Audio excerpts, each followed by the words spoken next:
You wake up choking. Your lungs seize before your mind does.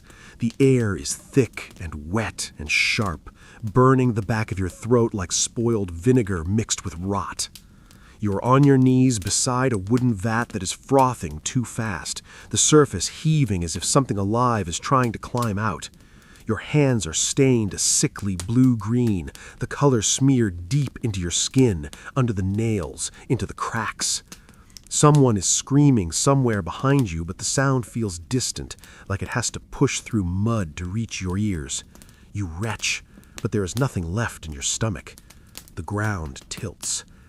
The heat coming off the vat is wrong, too hot for water, too alive. You know with a certainty that arrives fully formed and merciless that if you fall forward, you will not come back out. You do not know yet how many people are already dead. You do not know how many will be.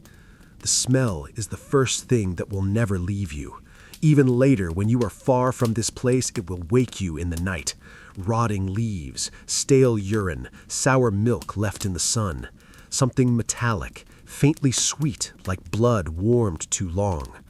The vat bubbles harder, and a skin of blue breaks apart on the surface, folding into itself. Your vision narrows. You pull back, scraping your knees on packed dirt, breathing in shallow, useless gasps. This is the moment everything finally slips out of control. This is the moment the valley takes what it is owed. And then, slowly, the pressure eases. Someone drags you back by the shoulder. The vat does not explode. Not yet. The screaming fades into coughing.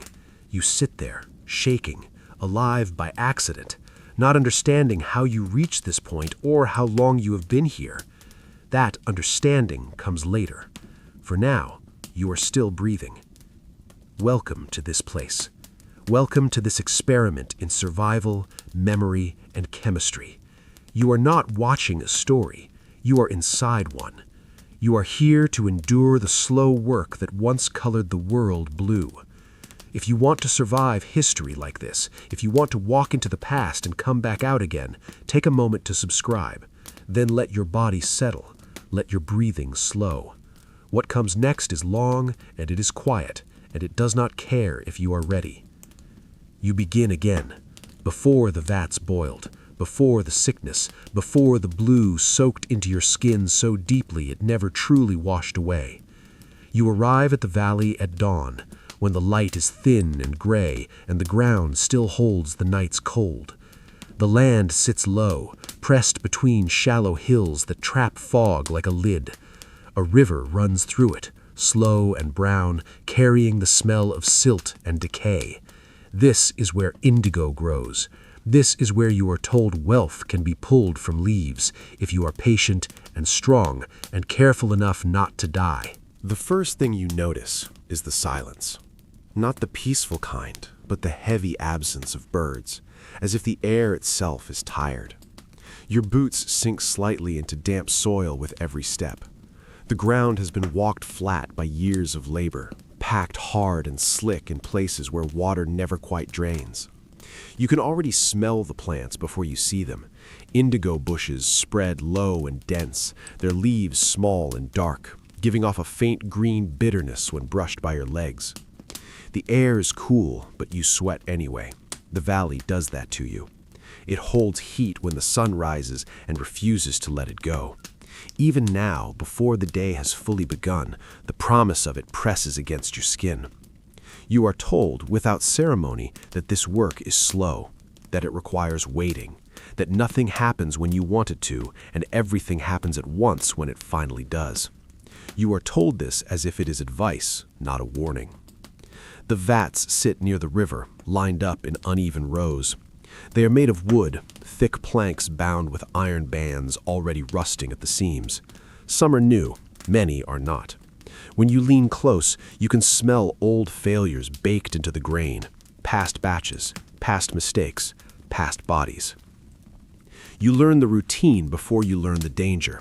Harvest at first light, cut the plants low, stack them fast, do not let them dry.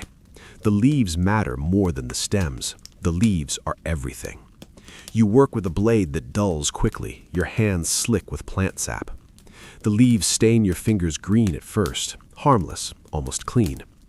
The river water is cold when you wade in to fill buckets, shocking your ankles numb.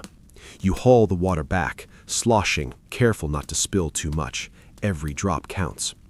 You pour it into the empty vats, the sound hollow and echoing, like filling a grave. The first day passes without incident, the second, too.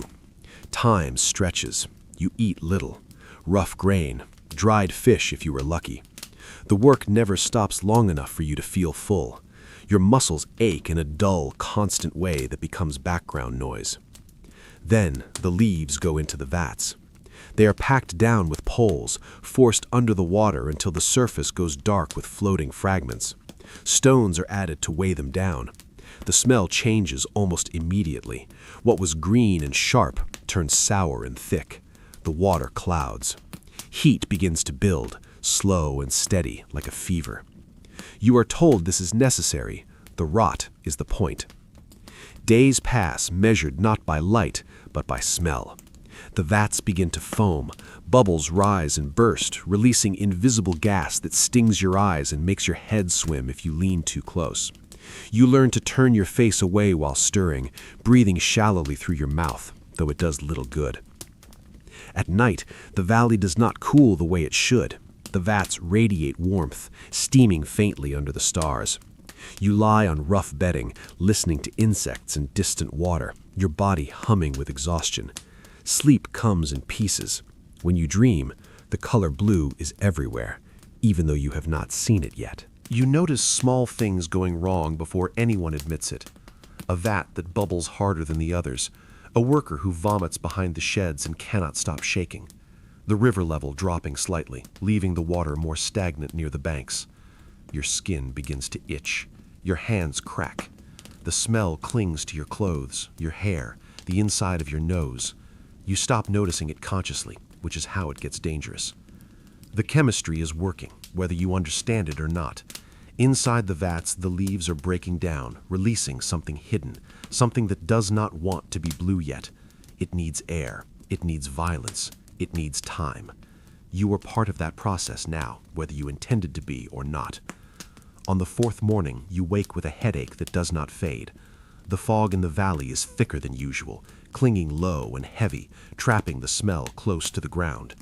When you reach the vats, you see foam spilling over the rim of one, dripping down the sides like pale saliva. No one stops the work. You stir, you haul, you breathe in too much without realizing it. The sense of impending doom is not dramatic, it is quiet. It is the way your stomach tightens for no clear reason, the way you find yourself counting vats, counting people, noticing gaps where someone should be. By the time the liquid is drained and beaten, by the time air is forced into it and the color finally begins to change, you are already too deep to turn back. You watch as the murky yellow-green shifts slowly, reluctantly, into blue. Not bright, not clean. A heavy, bruised blue that feels earned and wrong. You feel a flicker of pride. You hate yourself for it later. This is the beginning, the calm before the valley closes its grip. You do not know yet how thin the line is between dye and poison, between work and death. You only know that you are here, your hands stained, your lungs burning slightly, your future narrowing to the size of these vats. The disaster has already started. You just haven't named it yet. You hear the screams first, though they are far away, muffled by fog and distance. You do not know who they belong to. You only know that they exist, that they reach into the valley like something alive and sharp, and that if you ignore them, they will follow you everywhere. You wake on your knees, hands still raw from yesterday's work, the blue-stained water drying into rough cracks on your skin. The vats sit like dark sentinels, rising in rows, silent now, but still breathing heat, still watching. You are not yet certain what you are supposed to feel. Relief? Fear? Guilt? The air tastes of rot, bitter and wet, with something metallic underneath, like iron sharpened by water. Your stomach is hollow, your throat raw. Every movement reminds you of your weakness. And yet there is no time to rest. There is always more water to haul, more leaves to pack, more heat to endure. You remind yourself, the color comes from patience, from rot, from suffering. You are taught the first rules slowly. You learn them with the ache of your muscles, with the sting in your eyes, with the nausea that rises and falls like a tide. The indigo plant is ordinary until it is not. You press a leaf between your fingers. It is fragile, damp, full of life. You crush it lightly and smell the bitterness rise. The smell makes your stomach twist, but someone nods and says nothing. The color is hiding in this leaf, waiting for violence to bring it out. You are part of that violence now, whether you want it or not. The teacher or master or overseer, someone you are not yet willing to name, walks between the vats, hands behind the back, eyes flicking over every detail with precision. You follow his gaze without thinking, noting the bubbles, the foam, the slight tilt of a plank on a vat. One small mistake here can ruin days of work. One inhale of gas, one slip of footing, and it can ruin lives. You notice that every worker moves carefully, silently, as if the valley itself has demanded obedience. Water is hauled from the river in buckets lined with moss and mud. You carry it to the vats, arms quivering under the weight, sweat dripping into the buckets, the water cooling slightly and then warming again too fast. The smell changes with every addition. Leaves that were bright green now smell sharp and sour, the water growing opaque. You stir slowly, mechanically. Every turn of the pole against the thickening mass feels like turning over your own stomach. You know, without realizing, that every motion is creating something alive, something dangerous. By mid-morning, the heat has pressed into your chest. Your shirt clings, soaked with sweat. Your back aches. The valley traps warmth and fog, thickening the air until it is difficult to breathe. You taste iron on your tongue. The smell of the plants is sharper now, almost biting, a living thing pressing into your nostrils. You try to focus on the leaves. You try to remind yourself why you were here. They tell you the secret. The leaves contain the indigo, but only after rot and toil. You press a leaf into the vat and watch it sink, color bleeding invisibly at first. You learn the vats are alive before you realize they can kill. One foam rises higher than the others, spilling over the rim in small bubbles that pop with a sharp scent, making your eyes sting. You step closer, heart thudding, and inhale a single breath. Your chest tightens. You cough. It is not dramatic, not immediately deadly, just wrong. Your lungs feel the wrong heat, the wrong chemical, the wrong smell. You step back. The overseer says nothing. Others keep working, silent, obedient. You realize your survival depends on keeping quiet, keeping still, keeping careful. Lunch is stale bread, cold, hard. You chew mechanically, tasting nothing but dust and bitter sap from your hands. The others eat in the same silence. You notice how the sun moves across the valley, slow, unremarkable. The fog does not lift. It only grows denser, heavier, as if pressing the sky down. Shadows are thick under the trees, and in them you imagine faces of the workers who fell yesterday, or maybe the day before. The images are faint, flickering at the edge of vision, but you know they exist. The valley remembers. You are certain of it. The first night you spend in the valley is not restful. You lie on straw bedding, stiff from work, cold despite the heat radiating from the earth. The smell never leaves you. It clings to your skin and hair. You feel the itch of leaves dried and broken under your fingernails, and you scrape absently as if that can remove the memory embedded there.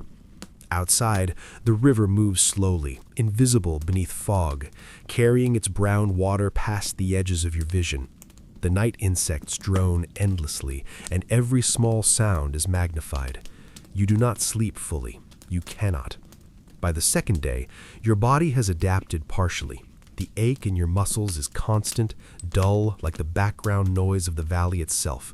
You notice the small shifts. The water in the vats is cloudier, the foam rising faster, the leaves curling into themselves. The overseer inspects silently, and you feel your pulse tighten under his gaze. One mistake can spill into disaster, though you do not know yet how close it is. You only know the warning.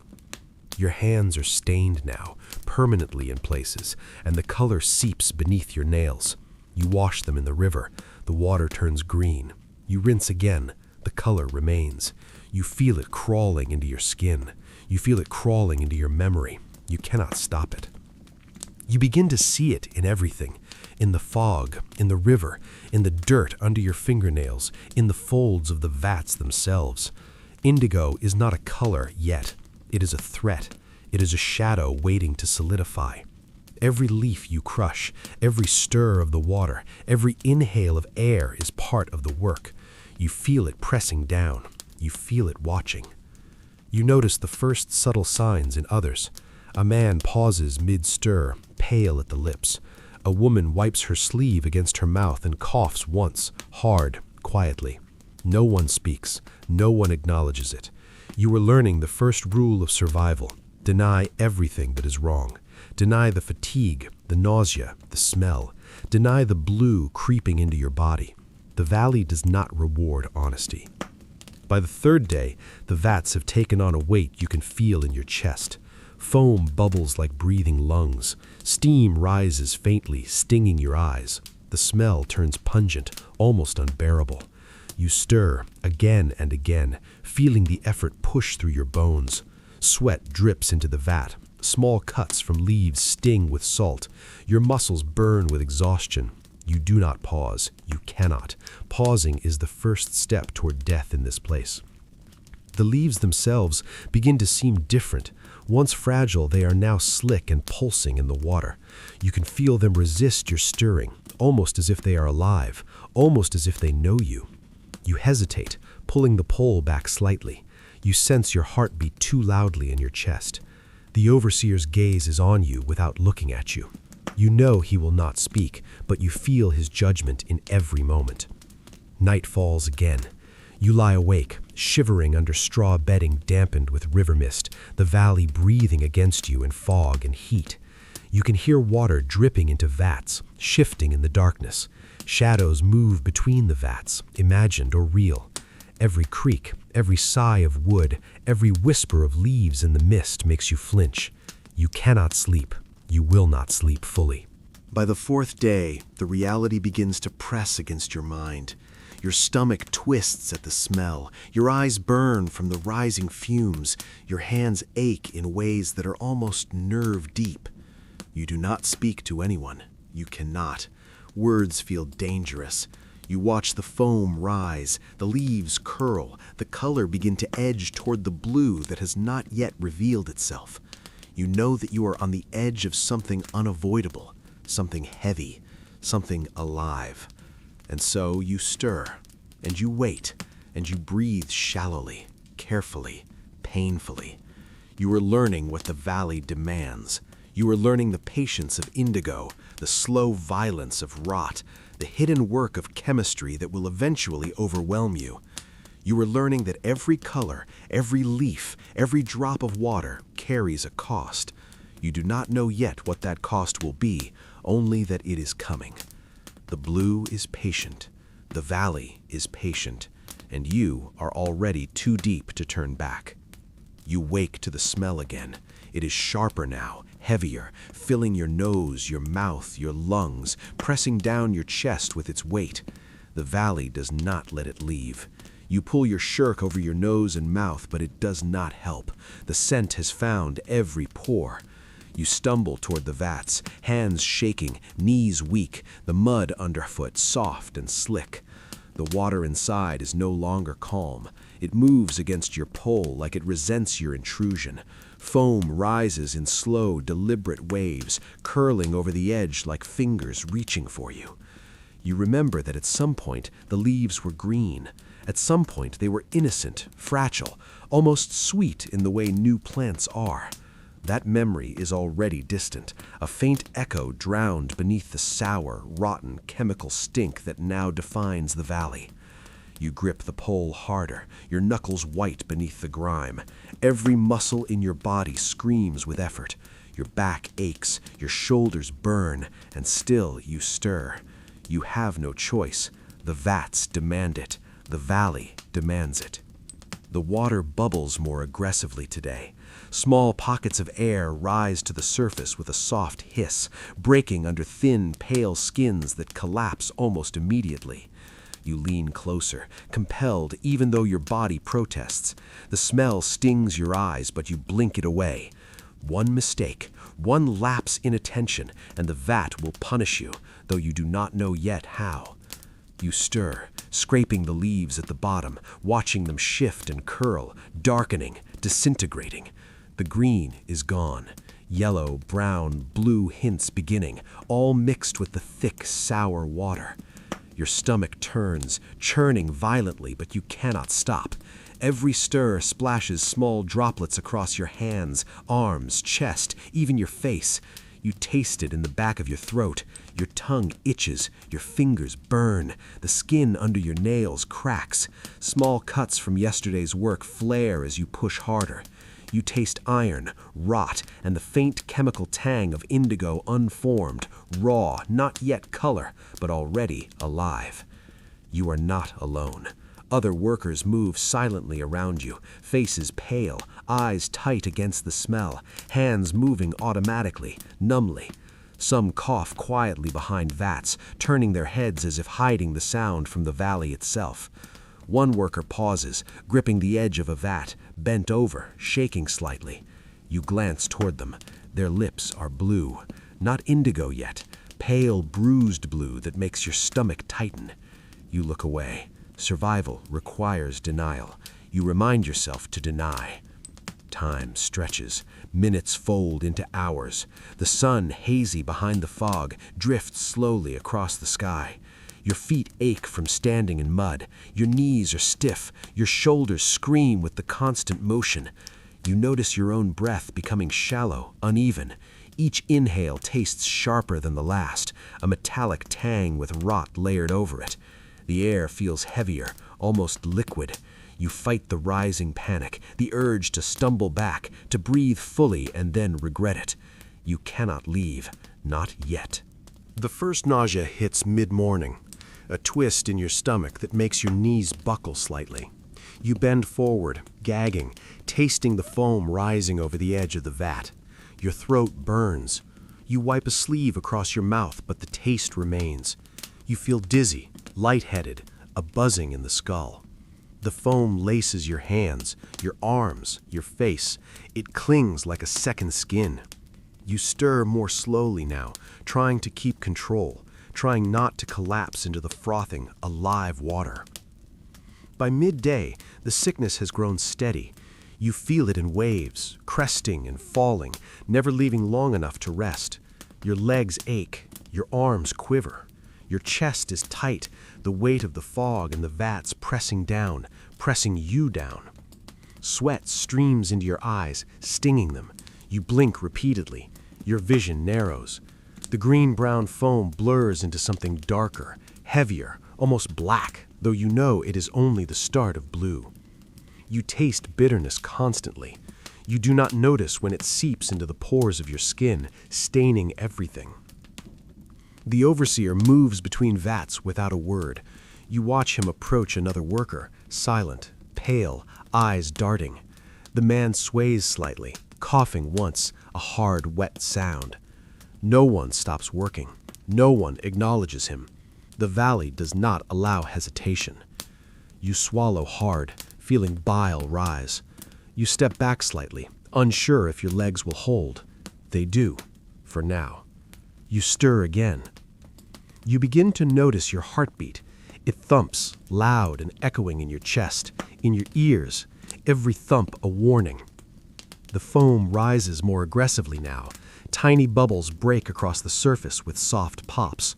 You see blue hints at the edges, the first fragile suggestion of color, like the beginning of frost on glass. You want to marvel. You cannot. The smell is unbearable, thick and sharp and alive. Your lungs burn. Your stomach twists. The blue is coming. You do not know if it will save you or kill you. By afternoon, the fog is heavier, clinging low, pressing against your skin like cold water. You wipe sweat from your eyes with a grimy sleeve and taste salt and bitter leaf. Your muscles ache beyond memory. Your back screams, your legs burn. Your hands, already cracked and bleeding slightly, are now blue-stained to the wrist, veins visible beneath the surface. You realize the color is not just on you, it is in you. You see the first signs in others. One worker leans over a vat, still, unmoving. Another sits, head in hands, muttering inaudibly. You recognize it. Faint tremors, shallow breaths, the first stages of poisoning, though no one names it. Survival depends on ignoring it, pretending it does not exist, pretending you do not feel the ache rising in your own chest and stomach. You keep moving. You stir. You haul water. You measure. You weigh. You press leaves under poles. You do not stop. You cannot. Night falls. The valley does not cool. Steam rises from the vats, curling in thick ribbons into the fog. You lie on straw bedding, cold and damp, trembling. The smell is everywhere, clinging to your hair, your clothes, your skin. You cannot wash it off. You will not wash it off. You do not sleep fully. The blue rises in your dreams, heavy, slow, suffocating. You see the leaves in the vats moving like something alive, watching, waiting. Your stomach twists in your sleep. By the fourth day, everything changes. The foam is higher, more aggressive. The leaves are breaking down faster. The smell is thick, almost tangible, almost physical, pressing against your lungs. You cough uncontrollably, tasting every bitter, rotten element. Your body trembles from exertion and exposure. The first faint hallucinations appear, shapes in the fog, movements where there is nothing. You see the shadow of someone fall into a vat, though no one has yet. You startle, sweat running down your spine, your pulse hammering. The valley is alive. The indigo is alive, and you are already part of it. You cannot stop, cannot leave. The vats will demand more. The valley will demand more. The leaves will rot more. The foam will rise more. You stir. You breathe shallowly. You wait for the color to solidify, for the chemical miracle of blue to emerge from rot and work, from heat and time and suffering. The first real warning, the first full sense that something could go horribly wrong has arrived, but you do not know it fully, not yet. You only know the ache in your body, the smell that cannot leave, the foam that rises, and you know deep down that this is only the beginning. The valley has claimed your attention. The indigo has claimed your hands, and the rot is beginning to claim your body. You wake to a new kind of quiet, the kind that presses against your skull, heavy and unnatural, like the valley itself is holding its breath. The fog is thicker today, denser, curling low around the vats and the riverbanks. It smells sharper, almost acidic, mixed with rot and ammonia. Your hands are blue-stained now past the wrists, the color etched into cuts and creases, impossible to wash away. Your lungs ache slightly from yesterday, from every breath of this thick, living air. You know, even before you see it, that today will not be like the others. The first warning comes from the smell, a new, sharper scent, metallic and sour, rising from one of the larger vats. You cannot ignore it. You step closer, your boots squelching in the mud. Foam bubbles aggressively, higher than you have ever seen, spilling over in thick ribbons that cling to the wood. It froths with a life of its own, moving like it is aware of you, reaching, grasping. The overseer is nowhere near. Everyone else moves with slow, cautious hands, but no one stops. They cannot. They do not. You take the pole, grip it tighter than yesterday, and stir. The foam breaks, a wave of it hitting your forearms and dripping into your sleeves. It burns faintly, a sting you barely notice because the smell has taken over. It fills your nose, your throat, your mouth. Your stomach twists violently. You step back, coughing, gagging, tasting bitter rot in every breath. The vat seems to pulse beneath the pole, alive, ready to spill over entirely. Then you see him. One of the younger workers, pale already from days of little food, leans over the edge of another vat. He gasps once, shivering. The foam licks at his hands, at his sleeves. Then he slips. One foot loses traction in the mud, another follows, and he falls forward. The surface of the vat swallows him up to his chest before he can scramble back. He thrashes once, Twice, a muffled gurgle that makes your stomach drop. The foam covers his hands, drips into his mouth, clings to his hair. You want to move, want to help, but the mud, the smell, the heat of the valley paralyzes you. You freeze, horrified and alive, just a witness. Other workers rush, poles in hands, hands grabbing at him, but the foam is thick. It is like trying to pull someone from quicksand, slow and suffocating. His eyes widen briefly, his lips move. He is choking, but the words do not reach you. You realize in a sudden cold flash that the vats are not just chemical, they are predators, patient, waiting for mistakes. The first death of the valley is yours to witness. You do not know yet how many more will come. You step back, shaking, taste bile and bitter leaf in your mouth, and your legs wobble beneath you. The overseer finally arrives, slow, calm, almost bored.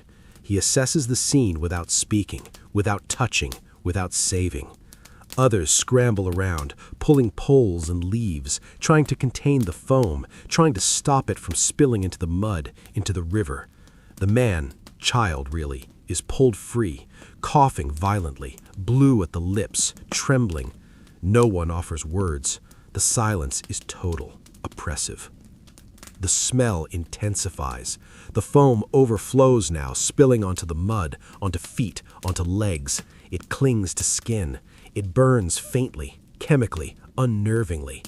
You wipe it off with your sleeve, tasting it faintly on your fingers. Your stomach twists. You feel faint. One wrong step in the slick mud and the vat could claim you too. You know this. You feel it in every aching muscle, in every tremor in your hands, in the slow tightening of your chest. By midday, the disaster is spreading. The vats, once obedient, now froth and hiss, threatening to overflow. Foam rises faster than you can stir. Leaves break down violently, creating more gas, more heat. Your lungs burn with every inhale. You cough until your throat bleeds slightly, bitter taste in your mouth. The younger worker leans against a vat, shaking, unable to lift the pole. He cannot continue. He may never continue. You swallow, taste acid in your mouth, and pick up his burden without asking, feeling the weight of his exhaustion, of his fear, of the foam that wants to swallow everything. You notice the first signs in yourself. Your vision narrows, your pulse races, your muscles tremble uncontrollably. The blue was starting to seep deeper into your veins, not just on your skin. Your hands tingle, numb at the fingertips. You cough, sharp, hard, and taste the foam again. Feel the rot crawling in your lungs. The valley has begun claiming you, slowly, silently, insidiously. By late afternoon, the foam spills over multiple vats. It creeps along the wooden planks, clings to mud, seeps into boots. You try to avoid it, step carefully, but everywhere is covered, slick, impossible. The smell grows almost unbearable. Fermenting leaves, ammonia, sour river water, something chemical and raw, bitter in the throat. Your head pounds. You feel faint flashes, imagined movement in the fog, shadows where none exist, faces in the foam. You remind yourself, survive, keep stirring, keep moving, do not fall. A second worker collapses mid-stir. You freeze, your fingers tighten on the pole. The foam licks at his sleeves. He coughs, wet and desperate. His skin is pale, almost translucent, tinged blue. No one stops. You stare, heart hammering. You feel bile rise. You want to turn, to leave, to run, but your legs will not obey. You are trapped in the valley now, trapped in the vats, trapped in the blue creeping slowly into every inch of your body. Night falls, but the valley does not calm. The foam continues to rise, bubbling against edges, carrying the faint hiss of chemical fermentation. The smell thickens, saturates, suffocates. You lie on straw bedding, exhausted, trembling, still tasting rot in every breath, still seeing shadows in the fog. You cannot sleep, not fully. Every creak, every hiss, every splash carries the memory of what could have been or will be. By the 5th day, the first disaster has already defined the valley. Foam spills, vats threaten, workers tremble and collapse. You begin to understand what patience in indigo really means. It is not quiet. It is not serene. It is a slow, insidious chemical war. Every breath, every stir, every swallow of air carries risk. And now, the first lesson of survival is clear. The vats do not forgive mistakes. They will punish. They will claim. And the valley is patient. You stir. You haul. You breathe shallowly. You wipe foam from your arms and taste bitter chemical rot on your fingers. You watch shadows in the fog, and you hear coughs that make your chest tighten. The valley watches, the indigo watches, and you are already part of it. The disaster has arrived, and it will not leave. You wake to emptiness, not just in your stomach, though that is sharp and gnawing, but in your chest, in your limbs, in the spaces between thought and memory. Hunger presses against you, relentless, biting, demanding. You taste nothing but bitter foam and rot on your tongue, the color of the vats etched into your teeth. Your hands shake as you reach for the pole. Your body is not yours. It belongs to the valley, to the vats, to the leaves dissolving in water that smells of ammonia, iron, and decay. The fog presses low again, curling around your legs, soaking your boots in mud that will not dry. You can hear it, the faint hiss of fermentation, the slow, steady bubbling of water laced with leaves breaking down in chemical violence. The foam rises aggressively today, higher than yesterday, threatening to spill over. The smell is unbearable, sharp and bitter, clinging to your lungs, your throat, your hair, your clothes. You cough, gag, taste it in your mouth, and keep stirring. You do not stop. You cannot. Your stomach twists. Hunger gnaws beneath the ache of your muscles. Your body demands energy you do not have. You swallow hard. You feel your pulse in your skull hammering against bone. The others move sluggishly, hollow-eyed, silent. One worker leans against a vat, trembling, head low. Another sits on the edge of the mud, shaking, hands buried in the foam. The valley has claimed them first. It will come for you next. By midday, your vision narrows. You see shapes in the fog that are not there. A foam bubble lifts and seems to float like a head, blue and obscene. You blink, and it is gone. You hear whispers among the vats, though no one speaks. You taste the bitter rot constantly. Your arms ache, back burns, legs quiver. You realize slowly, in a creeping terror, that your body is failing. Hunger, exhaustion, and the chemical assault of the vats are working together. You are weak. You are fragile. The foam rises faster now. Leaves churn at the bottom, breaking down violently, releasing gas that stings your eyes and lungs. Your hands are raw, blue stains to the elbows, fingertips numb. You lift the pole again and again, each stroke heavier than the last. You feel something moving under the foam, a faint crawling awareness, though you know it is not alive in the way you are. And yet it reaches, it presses, it threatens. The hunger worsens. Your stomach twists painfully, cramping, gnawing. You eat nothing but stale bread, if you can call it food, and even that tastes like dust and bitterness. Your throat burns from the fumes. You feel faint flashes, vision narrowing, dizziness rising. Your pulse is uneven, skipping, hammering. Every breath brings ammonia, rot, iron, and leaf, curling deep into your lungs. You cough violently, your chest aches.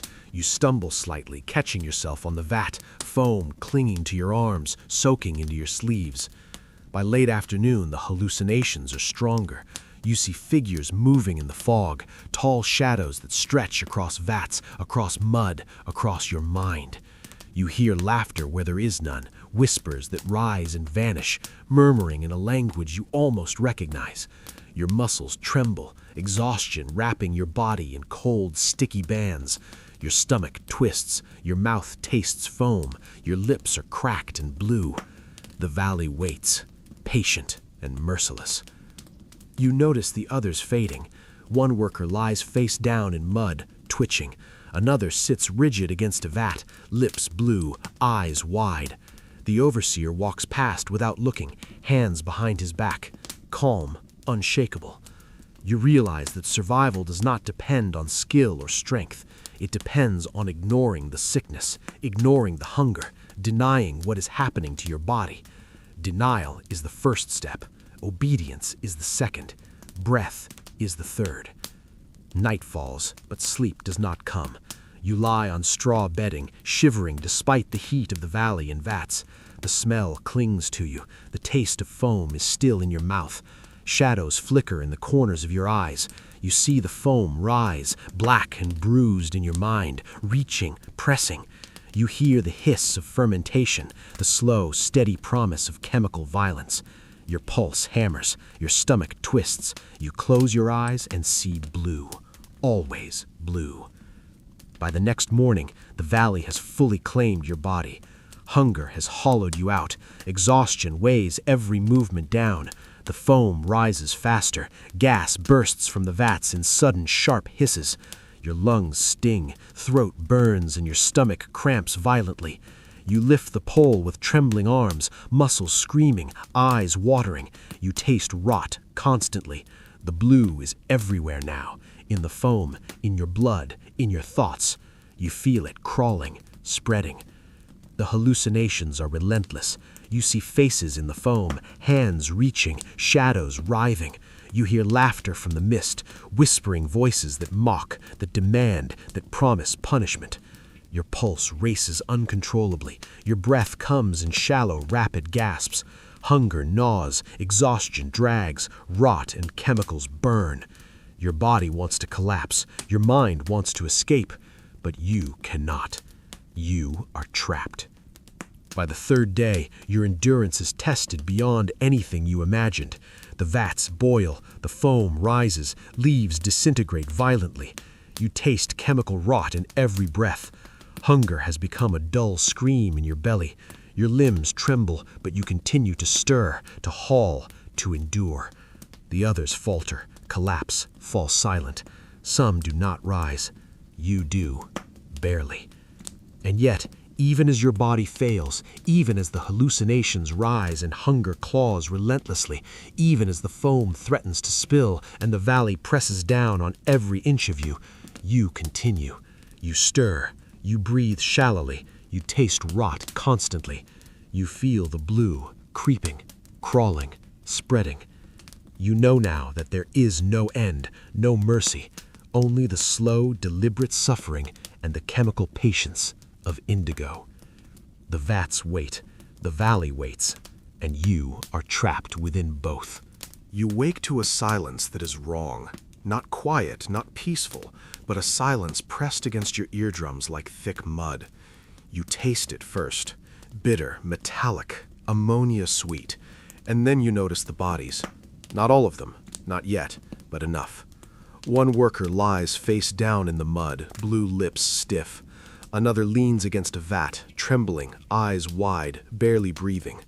The foam hisses gently, almost mockingly, licking at their sleeves, their skin, claiming what the valley allows. You want to look away, to pretend, but your eyes are drawn. Your hands shake, your pulse hammers. You taste rot on your tongue. The air is thick, heavier than yesterday. Each breath burns your throat. Your stomach twists, hollow with hunger, clenched with fear. You try to lift the pole, but your arms tremble violently. You taste chemical tang in every inhale. The fog curls low around the vats, curling into your boots, seeping into your clothes, into your very skin. Every step is a battle. Every motion feels slow, sluggish, weighted with unseen force. The valley presses against you, patient, insistent. The foam rises faster now. Leaves churn at the bottom of the vats, breaking down violently. Gas escapes in sharp bursts, stinging eyes and lungs. The vats seem alive, breathing in rhythm with you, pulsing with impatience. You stir again and again, muscles trembling, vision narrowing, hallucinations flickering at the edges. Shapes form in the foam, blue and obscene. Shadows curl in the fog, reaching, twisting. You know they are not real, and yet they are. They are in your mind, in your pulse, in every aching fiber. One worker calls out, or maybe he does not. The sound is swallowed by the fog. He collapses into the mud, shaking, vomiting bitter liquid that smells of leaves and chemical rot. No one rushes to help. There is no help here. Survival depends on ignoring the suffering, pretending it does not exist. You taste bile. Your chest burns. You lift the pole again, trembling, swallowing nausea, tasting foam, tasting blue, tasting death. By midday, the hunger gnaws sharply. Your stomach twists violently, screaming for food that does not exist. Your body shakes uncontrollably. Every motion is agony. Sweat drips into your eyes, burns. Your lungs burn with every inhale of ammonia-laced air. You feel the first deep tremors of fever or poisoning, subtle at first, then rolling through your limbs in waves. You ignore them. You must. The valley will not forgive weakness. The hallucinations intensify. The foam shifts in impossible ways, rising like small waves, curling like fingers. You see shapes, faces, hands reaching from within it. You hear whispers, laughter, the faint sound of bodies moving where there are none. One figure steps out of the fog, blue-stained, faceless, silent, and you jerk back, nearly slipping into the mud. You taste foam on your lips, your pulse pounds, your head feels ready to split. You remember nothing but work, leaves, foam, rot, and the smell that has never left you. By afternoon, another worker falls. You see him first, pale, lips tinged blue, trembling uncontrollably. He collapses mid-stir, foam licking his arms. You hesitate for a heartbeat too long. The valley presses down. The vats hiss, froth, pulse. You grab a pole, try to help him up. He coughs violently, foam splattering, and then he lies still. No sound comes from him. You feel bile rise. You taste iron, rot, blue, fear. Your body responds with panic. Your arms shake, your legs quiver, your chest burns. Hunger claws, exhaustion drags. You lift the pole again and again, sweat blinding, foam splashing, taste of rot constant. You are aware of every failing breath, every twitching muscle, every hallucination curling in the fog. The valley is patient. It waits for mistakes. It watches. Night falls. The valley does not rest. The fog thickens, curling low, damp against your skin. Steam rises from the vats, carrying the bitter chemical scent, heavy and unrelenting. Shadows flicker in corners of your vision. You hear coughing, gagging, a faint scream swallowed before it can emerge. You lie on straw bedding, trembling, taste of rot still in your mouth. The blue lingers in your vision, heavy, oppressive. Sleep is fragmented, punctuated by visions of foam climbing over the vats, bodies submerged, shadows reaching for you. By the second night, you notice the pattern. The valley claims first those too weak to resist. The vats claim those who falter for a second. The foam hisses at the edges of perception, always threatening, always alive. You feel it crawling into your hands, your arms, your lungs, your stomach. You taste it constantly, in every breath, every cough, every swallow. Your body trembles violently, muscles quivering beyond control. Hunger twists deep, sharp, relentless. You stir again. You breathe shallowly, tasting foam and rot. You watch shadows in the fog. You hear the hiss of fermentation. You see shapes, impossible, obscene, crawling across the vats. The hallucinations are persistent now. Faces, hands, reaching, twisting, silent. You see a body collapse into the mud. You taste bile. Your chest aches. You tremble. You are alive by accident. By the third day of this suffering, your mind begins to fray. Hunger gnaws, exhaustion drags, hallucinations rise, foam threatens. You feel the blue creeping, spreading, alive in your hands, your skin, your lungs, your stomach. You are aware of every twitching, trembling, fevered sensation. You are aware of the bodies around you, pale, still, or twitching faintly in the mud. You are aware of the vats, alive, patient, merciless. And yet, you continue. You stir. You lift water. You push leaves under poles. You breathe shallowly. You taste foam, rot, bitterness. You do not stop. You cannot. The valley has claimed you. The vats have claimed you. And the dead of the valley, Pale, blue, silent, watch, waiting, patient. The suffering is complete. The valley has won a victory, and you are still alive, barely, trembling, tasting the blue that will never leave you. You wake, but it is not morning. The valley has no regard for clocks or calendars. Fog drapes low over the vats, curling like living smoke, pressing against your skin, soaking into your hair, into your clothes, into your lungs. Every breath tastes bitter, metallic, ammonia-laced, carrying the faint sweetness of rot. Your arms are blue-stained to the elbows, fingertips numb and tingling, veins visible beneath the surface. Every movement is agony. Every step is weighted by exhaustion and hunger. The foam moves strangely today, not in rhythm with the stirring, not in obedience to gravity. It rises and falls as though breathing, curling in impossible spirals, forming shapes that shift when you blink.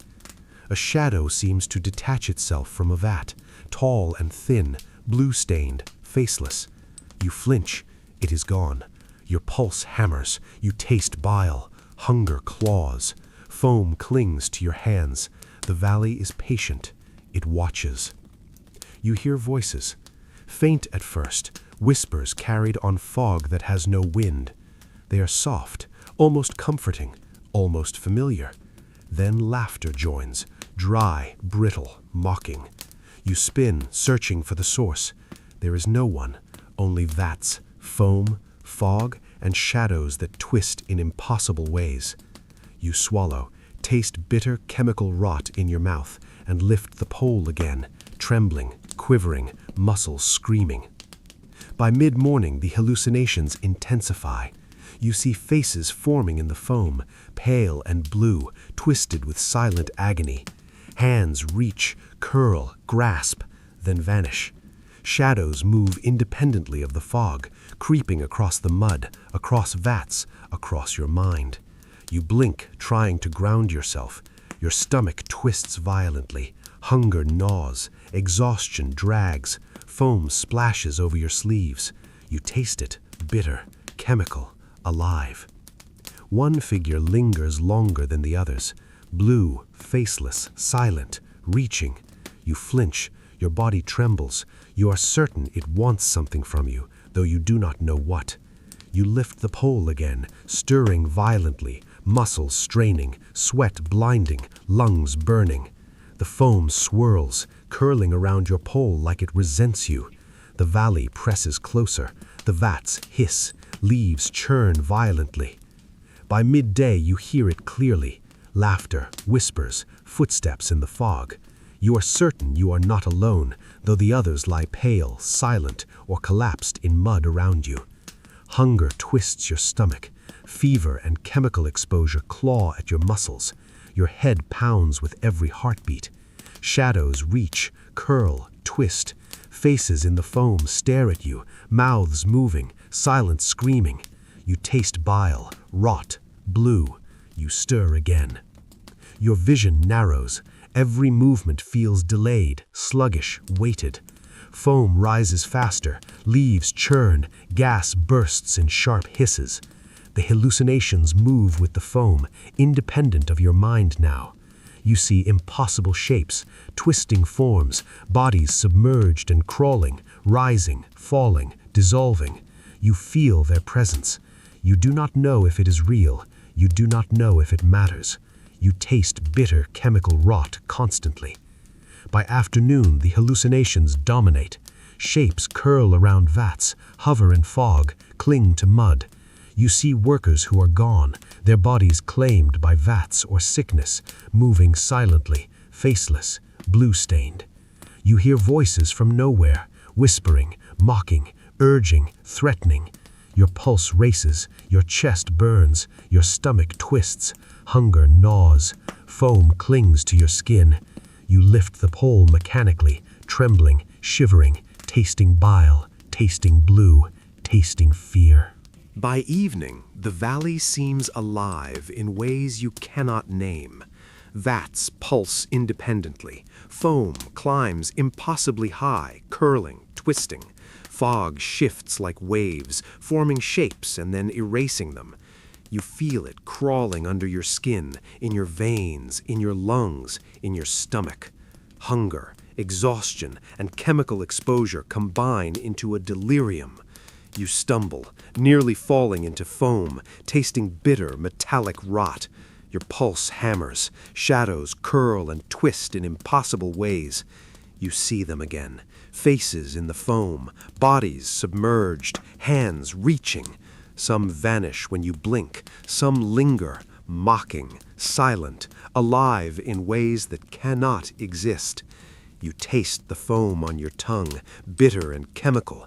Your chest aches, your muscles tremble violently, your vision narrows, your mind stretches thin across hallucination and reality, fog and foam, rot and blue.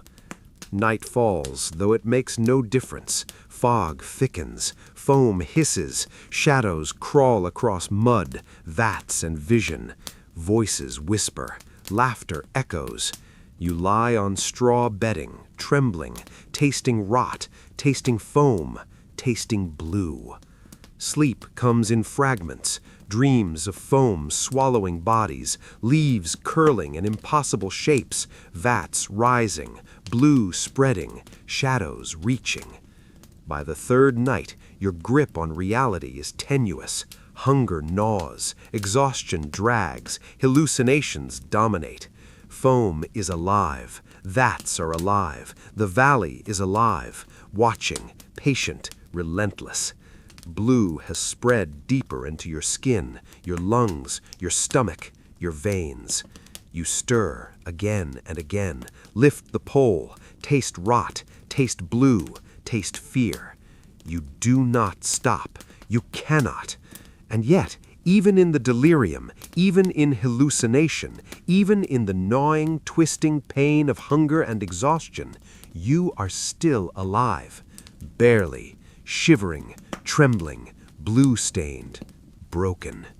The valley has won, for now, but the vats continue to bubble, the foam continues to rise, the blue continues to crawl, and you continue.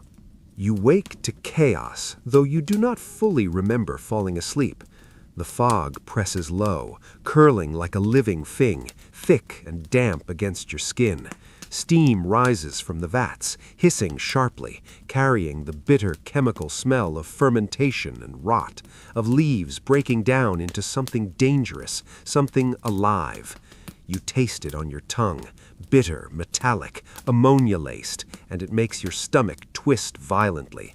Hunger gnaws deep, exhaustion drags every limb down like lead. The foam has risen aggressively overnight. Vats that were once obedient now surge like rivers of boiling sludge, spilling slowly, inevitably, over the edges. You see a worker, a pale, trembling shadow slip into the mud. His arms flail, splashing foam onto your sleeves, soaking your clothes, stinging your skin. You reach to grab him, but your hands tremble violently. Your muscles ache, your pulse races, your lungs burn with each breath of ammonia-laced air. You know, even as you act, that the foam will claim him if he struggles. The first scream pierces the fog. You do not know who it belongs to. The sound is swallowed almost immediately by the hiss of the vats and the groan of the valley. You taste bile. Your chest tightens. You step back, mud squelching beneath your boots, foam clinging to your ankles, rising fast. Another worker collapses mid-stir, silent now, blue at the lips, trembling. The valley presses down, relentless, patient, and merciless. You are aware that every breath carries the threat of collapse. Every inhale pulls in ammonia and rot. Your vision narrows. Shadows twist unnaturally in the fog, stretching, curling, reaching. Foam moves independently of your pole, rising in impossible waves, curling toward you. You stumble backward, tasting bitter chemical tang on your lips, bile rising, stomach twisting. The vats hiss sharply, the leaves churn violently, releasing gas that stings eyes, throat, and lungs. You cough, gag, inhale foam, taste rot, taste blue. By midday, the first real deaths occur before your eyes. One worker, shaking violently, collapses into a vat. Foam swallows his arms, laps at his chest. You try to reach him. Your body trembles uncontrollably. Your arms feel like lead. Every motion is agony. You taste bile and chemical rot on your tongue. The foam continues to rise, curling around the vat like fingers, patient, inevitable. He does not emerge again. You swallow hard, taste iron in your mouth, and step back. Survival requires denial. The hallucinations are relentless.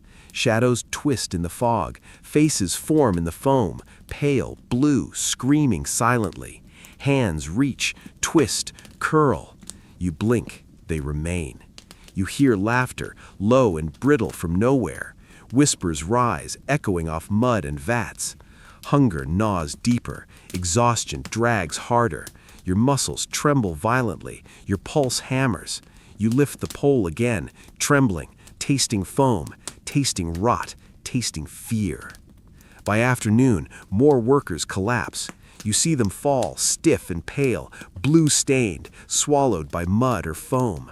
The vats are alive, the foam is alive, the valley itself seems to pulse in rhythm with your heartbeat. Every breath is chemical, bitter, ammonia-laced. Your stomach twists violently, hunger gnaws like claws, your limbs tremble, your pulse races.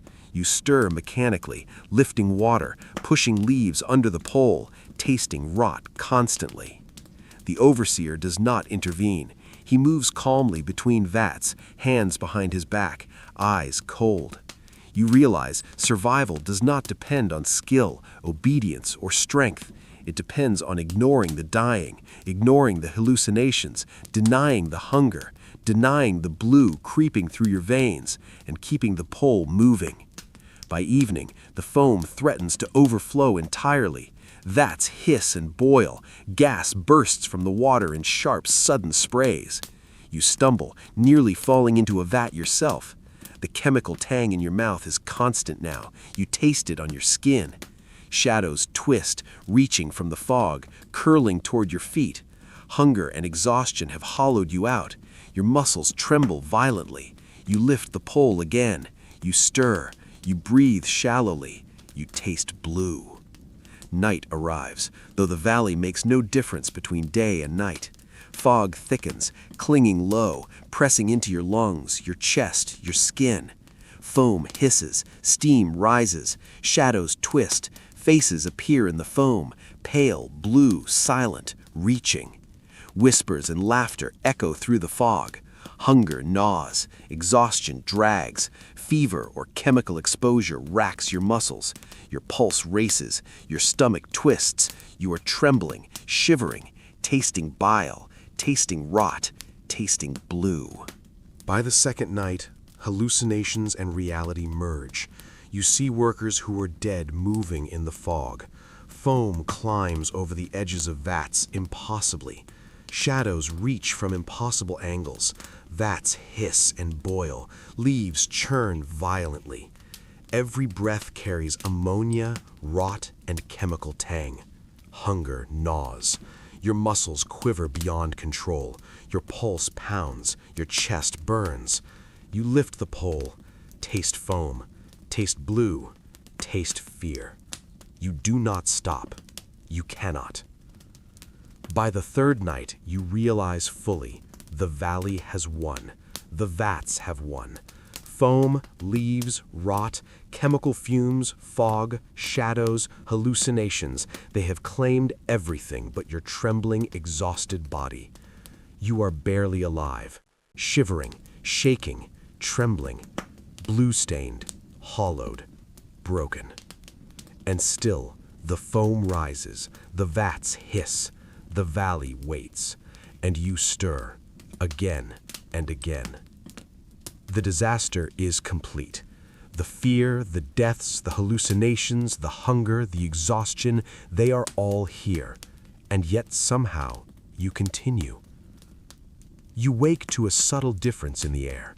The fog is still thick, curling low around the vats, clinging to your soaked clothes, your blue-stained skin. But there is a faint draft, cooler, sharper, hinting something beyond the valley. You notice it almost reluctantly, as if acknowledging it could shatter the rhythm of suffering you have been trapped in for days. The smell is still chemical, bitter, rotten, ammonia-laced. But beneath it, faintly, there is something else. Fresh, clean, unclaimed by rot. The foam is still high. Vats hiss, leaves churn violently. Gas bursts in sharp, stinging sprays. The valley has not released you. The smell of indigo, of fermentation, of decay presses against every breath. You cough violently, tasting foam, tasting blue, tasting bile. Hunger claws, exhaustion drags, your limbs tremble beyond your control. And yet somewhere in the periphery, movement catches your eye. Something deliberate, not hallucination, not shadow. A figure emerges from the fog. At first you think it is another hallucination, blue-stained, pale, faintly trembling in the same way you are. But there is purpose in their motion, a rhythm that is not the vats, not the fog. They move toward you, slowly, deliberately. You lift the pole automatically, muscles trembling, taste of foam on your tongue. You do not trust it. Your mind screams that the valley does not allow such things, yet the figure persists. You realize now that the surviving workers are gathering. Some stir weakly, some lie shivering, barely conscious, but they are moving toward this figure, as if responding to an unseen command. The foam continues to rise, the vats hiss and churn, but the air has changed imperceptibly. The chemical tang is still present, still heavy, but there is a hint of something else. Wind? Outside air? Something that does not belong to the valley. You stagger forward. Every motion is agony. Your stomach twists violently, hunger gnaws, exhaustion drags every limb down. Your lungs burn with ammonia-laced air. Your hands tremble violently. Foam clings to your skin. You taste rot, taste blue, taste fear. And still, you move, because you see them. The figure is beckoning, silently, calmly, a direction, a promise.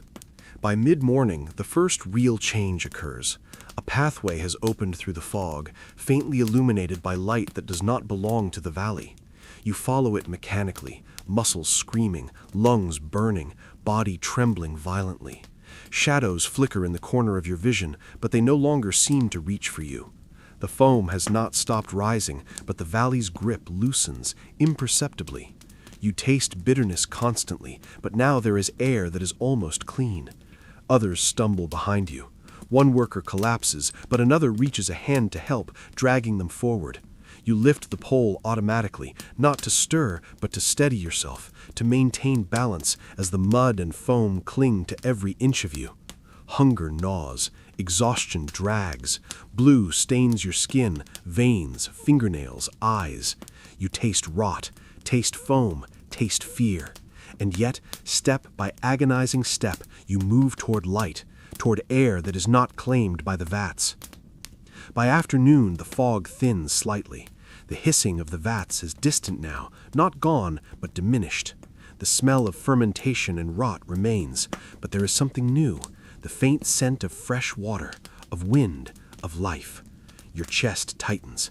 Hunger twists violently. Your body trembles beyond control. Every breath is agony. Every motion requires effort beyond reason. But you are moving. You are still alive, somehow. You look back once. The vats churn violently, foam rising as if aware of your betrayal, of your escape. The valley seems to hiss, press, claw at the edges of your mind. Shadows flicker in the periphery, distorted faces in foam, reaching hands. You taste blue, taste rot, taste fear, and yet forward is the only option. By evening, the fog has thinned enough that you can see beyond the vats. The river glimmers faintly, untouched by foam, untouched by rot.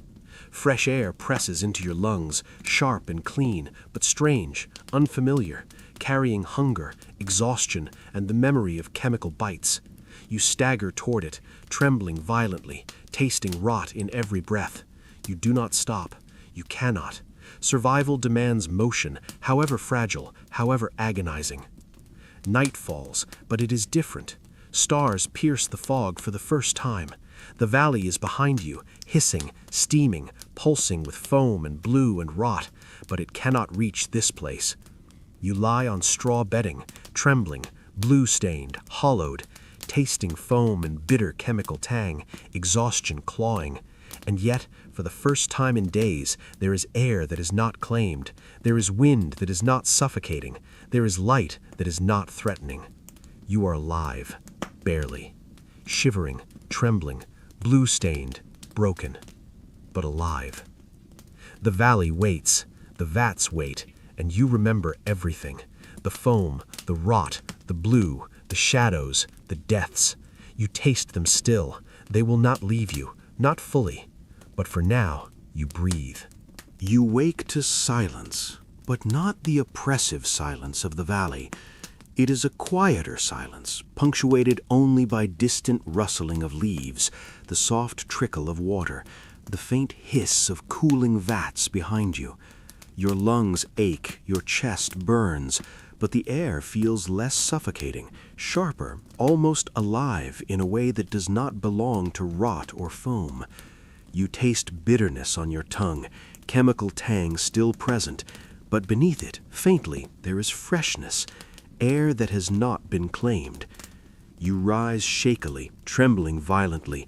Blue stains cover your arms, your legs, your hands, deep into the cracks of skin and fingernails. Your muscles quiver with exhaustion. Hunger gnaws, twisting deep, relentless. Your stomach cramps with empty pain. Every movement is agony, every step in the mud a battle. Yet you move forward, ahead, beyond the fog, beyond the last foam-covered vats. There is light, there is space that does not press and suffocate. Other workers stagger beside you, pale, trembling, hollow-eyed. Some collapse, supported by others. Silence dominates the march now, broken only by shuffling feet, coughing, wheezing, the occasional gasp as foam, rot, and exhaustion remind you all that the valley is not done claiming its toll. Each breath tastes bitter, metallic, ammonia-laced. You swallow bile, taste chemical tang, and keep moving. The path is uneven, slick with mud, foam dripping from vats long abandoned. By midday, the first tangible change reaches you. The river is fully visible now, its surface glimmering faintly in sunlight that pierces the fog. Fresh air rushes to meet you, sharp and almost painful after days of ammonia and chemical rot. You gasp, tasting it deeply, lungs burning, chest tightening with the unfamiliar relief. Hunger still gnaws, muscles tremble violently, exhaustion drags every limb down. But the valley's direct grip loosens. You feel it, subtle, almost like a memory fading in the back of your mind. You glance back. The vats churn violently still, foam rising, hissing, leaves decomposing, chemical fumes curling into the air. Shadows twist unnaturally in the corners of your vision. The valley seems to glare, waiting, patient, merciless. You taste rot and bitterness. You are trembling, blue-stained, hollowed. And yet ahead is something different, something real. By afternoon, the survivors gather along the riverbank. You sit, shivering, trembling violently, blue stains dark and constant. Others lie silent, some asleep, some unable to move. Hunger gnaws sharply, exhaustion drags. Your chest aches with every breath.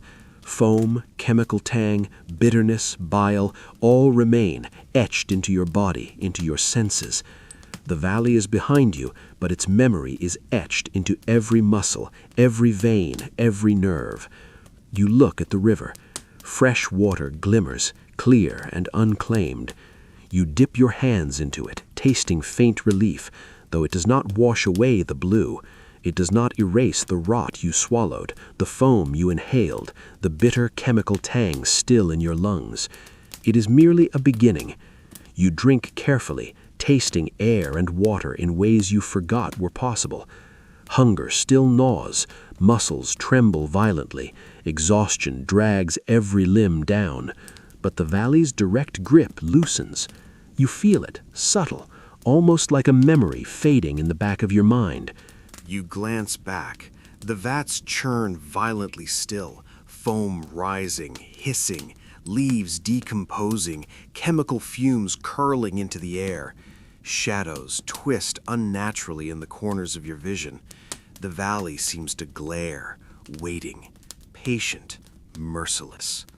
You taste rot and bitterness. You are trembling, blue-stained, hollowed. And yet, ahead is something different, something real. By afternoon, the survivors gather along the riverbank. You sit, shivering, trembling violently, blue stains dark and constant. Others lie silent, some asleep, some unable to move. Hunger gnaws sharply, exhaustion drags. Your chest aches with every breath. Foam, chemical tang, bitterness, bile, all remain etched into your body, into your senses. The valley is behind you, but its memory is etched into every muscle, every vein, every nerve. You look at the river. Fresh water glimmers, clear and unclaimed. You dip your hands into it, tasting faint relief, though it does not wash away the blue. It does not erase the rot you swallowed, the foam you inhaled, the bitter chemical tang still in your lungs. It is merely a beginning. You drink carefully, tasting air and water in ways you forgot were possible. Hunger gnaws still, but for the first time, it feels surmountable, as if survival is possible. By evening, the fog has thinned. The valley's shadow remains, distant, oppressive, a memory pressed into every muscle, every breath, every pulse. You lie on straw bedding, trembling, shivering, hollowed, blue-stained, tasting foam, tasting bitterness, tasting chemical tang in every inhalation. Yet there is relief now, small and fragile. The vats no longer hiss in your immediate vicinity. The valley waits, patient, but you are outside, alive. You remember the others, the fallen, the pale, trembling, the blue-stained, swallowed by foam, claimed by rot, claimed by indigo. Their absence presses heavily in your chest. Hunger, exhaustion, hallucinations, chemical burns, they are all etched into your body, all reminders that the valley does not release without cost. You taste them constantly, even in fresh air. The memory is bitter, chemical, blue. You rise, trembling violently, muscles screaming. You walk along the riverbank. Foam and rot cling to the mud beneath your boots. Hunger gnaws. Your lungs burn with each breath. Shadows of hallucinations flicker at the edge of vision. You taste bile, blue, bitterness, chemical tang. And yet you move, forward, toward the unfamiliar relief of air and water not claimed by the valley. Night comes. Stars pierce the sky, unfamiliar and cruelly indifferent. You lie on straw bedding, trembling, blue-stained, hollowed, tasting foam and rot in memory. Exhaustion drags, hunger gnaws, but survival has been claimed. You are alive, barely, trembling, shivering, broken. And yet, you breathe. The valley waits behind you. The vats wait. The memory waits. And you carry it all, etched into your muscles, your lungs, your veins, your senses, forever. You wake, though sleep is a fragile concept now, fragmented and uneasy. Your muscles ache with every movement, trembling still from exhaustion that should have ended days ago. Your hands are stiff, blue stains ingrained beneath fingernails and skin, impossible to wash away. Every breath carries the bitter memory of rot, the ammonia-laced tang of foam, the chemical bite that still lingers in your lungs. Hunger gnaws at you, though you have eaten something solid for the first time. It is not enough. Your body remembers deprivation, and it protests. The valley is behind you, yet you feel it everywhere, in the fog that creeps into your dreams, in the hiss of water in a quiet stream, in the subtle shift of wind against your skin.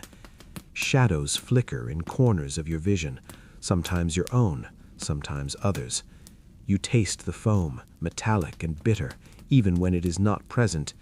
You breathe deeply, but ammonia-laced air lingers in memory, burning softly with every inhalation. Other survivors lie scattered around, pale, trembling, hollow-eyed. Some sleep, some do not. Their eyes are wide, unseeing, filled with the memory of vats and foam, the faces of those lost, pale, blue, claimed. You hear faint whispers in the dark, the echo of hallucinations from the valley, and you flinch, tasting bile, tasting chemical tang, tasting fear. Hunger gnaws, exhaustion drags, blue stains persist. Every movement is slow, weighted, deliberate. By midday, the reality of survival presses upon you. You feel your body is not entirely your own. Muscles ache violently, lungs burn, stomach twists from days of hunger and chemical exposure.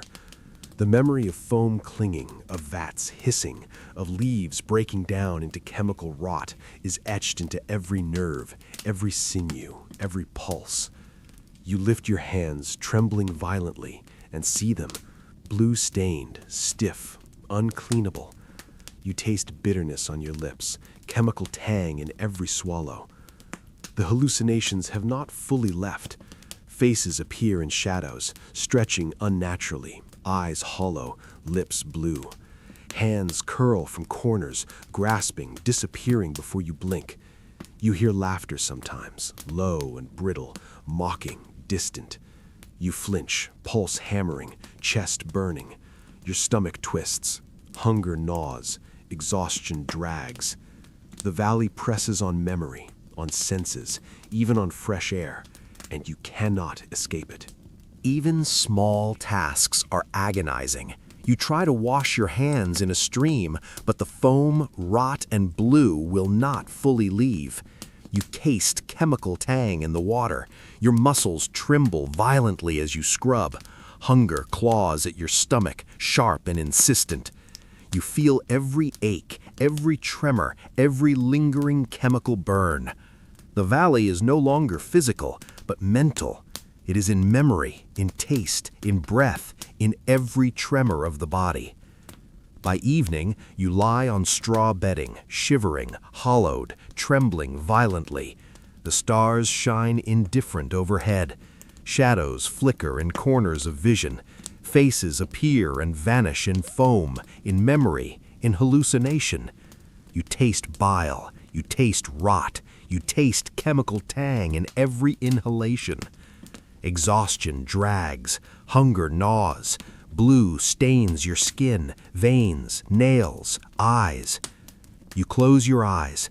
Sleep comes only in fragments, interrupted by visions of foam rising, vats hissing, shadows reaching for you, twisting, alive. You hear the whispers again, the brittle laughter. Your chest tightens. You taste bitter rot and chemical tang in every breath. Hunger gnaws, muscles tremble uncontrollably. Blue stains cling to your vision as well as your skin. You wake, shivering, hollowed, trembling violently, tasting foam and bitterness. Days later, the trauma persists. You move through air that is clean, but your lungs remember chemical rot. You eat food, but your stomach protests, still hollowed by deprivation and poison. Your hands are blue-stained, fingers stiff, trembling violently. Shadows flicker at the corners of vision. Faces form in fog and dust. The valley waits in memory. The vats hiss in dreams. Foam rises in hallucination. Hunger gnaws. Exhaustion drags. Every movement is deliberate, agonizing. You realize fully, escape did not end the valley. It is not behind you. It is inside, in taste, in smell, in memory, in muscle, in nerve. You are alive, yes, barely, shivering, trembling, hollowed, broken, blue-stained. And yet, you continue to breathe. You wake, though wakefulness is no longer an achievement, it is merely continuation. Your muscles ache, trembling violently with exhaustion that has become familiar, a constant companion. Blue stains remain in every crevice of your skin, etched into fingernails, wrists, arms, a permanent reminder of days swallowed by foam, by vats, by chemical rot. Every breath carries the memory of ammonia, fermentation, and bitter leaves, now inseparable from your lungs. Hunger gnaws, faint but persistent, reminding you that your body remembers every deprivation. You rise slowly, unsteady, each motion weighted by days of trauma, trembling violently with the memory of collapsed bodies, silent faces, the hiss and churn of foam that never paused. Shadows stretch in corners of vision. Faces appear in dust, in fog, in hallucinations that linger longer now than they did when the valley claimed the living. You taste chemical tang, bitter rot, bile, blue in every inhalation, every swallow. You move forward because movement is survival, though survival is hollow. The valley is gone, but it is everywhere. It has imprinted itself on memory, on muscle, on nerve endings. You feel foam in your fingers when you reach for water. You see vats in the shapes of clouds and fog. You hear the hiss of fermentation in every trickle of stream, every creak of wood, every whisper of wind through leaves.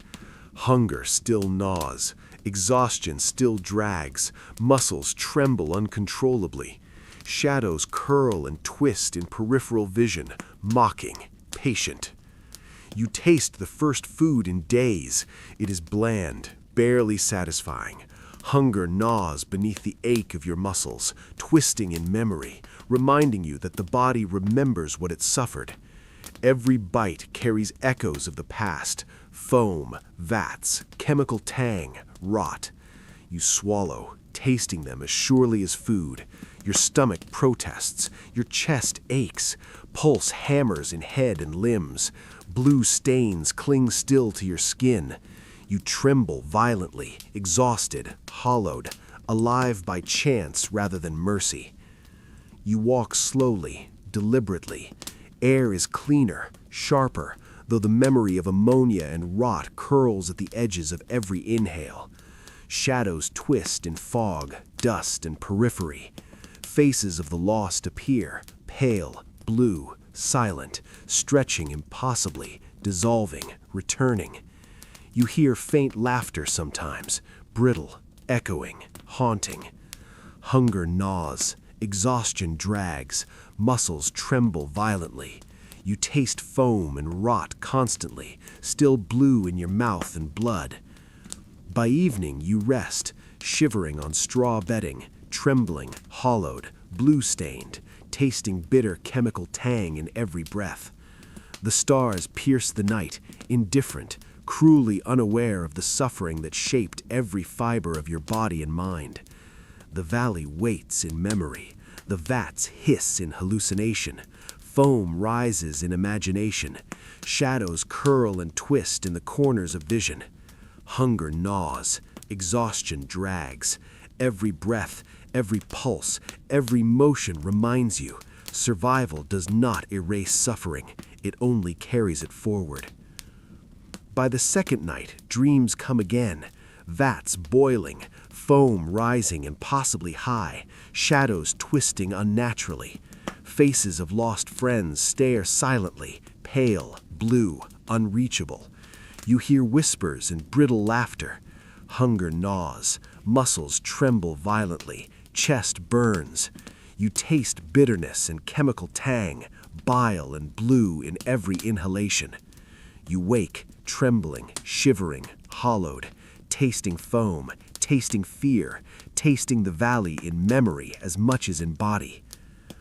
Days pass, weeks pass, you move, but each step carries the memory of vats, foam, chemical rot, and death.